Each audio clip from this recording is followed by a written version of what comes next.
Nakikrave daw siya guys sa ano, sa sopas. Gusto ko rin. Kaya magluluto kami ng sopas ngayon. Maulan kasi. Ingat ang lahat guys. Lakas na yung ulan, hangin. Mag-ano kami guys, magluluto ng sopas. Ang gusto ko sa sopas yung ano, 'di ba? Nilalagay yun ng ano? Nilalagay yun ng chicken, pwede 'di ba? Gusto ko yung isang hitang chicken na gano'n. Tapos sabaw habang mainit, kinakain na. Sarap yun. Gusto mo ng gano'n? Gusto ko, magluluto ako, may chicken siya. Yung buo siya na ano. Chicken? Kasi hindi kami isang buo, yung hita niya. Para mo siyang, ano, namamapak ka ng chicken. Diba?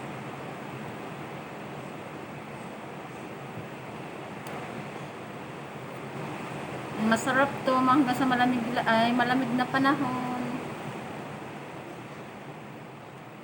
Malakas. Na-crave siya eh. Di magluluto.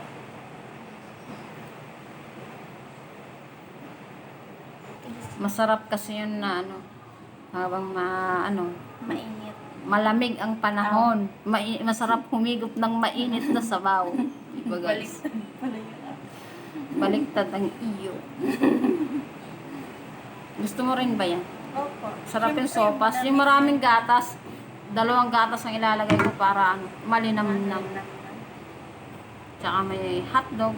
Marami kaya ngayon ang nagsusupas. Marami daw guys ang nagsasobas siya kasi bumili sa labas. Eh umuulan, bawal ako lumabas.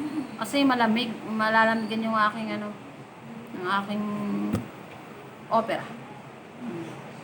Kaya siya lumabas. Naligo na sa ulan. Sarap maligo sa ulan. Sobra. Hindi man ka maaaring magpayong. Sabi ko, gusto niya sopas, merienda, sige. Naligo sa ulan guys. Siyempre, malakas ang hangin eh. Hindi ka aaring magpapayong. Nililipad na yung payong. Kaya mag-ingat guys ang lahat. Lakas ng hangin at ulan. Lalo na po sa malapit sa ilog. Guys, hanggang dito na lang po. Magluluto pa ako. Thank you for watching. God bless. Bye-bye po.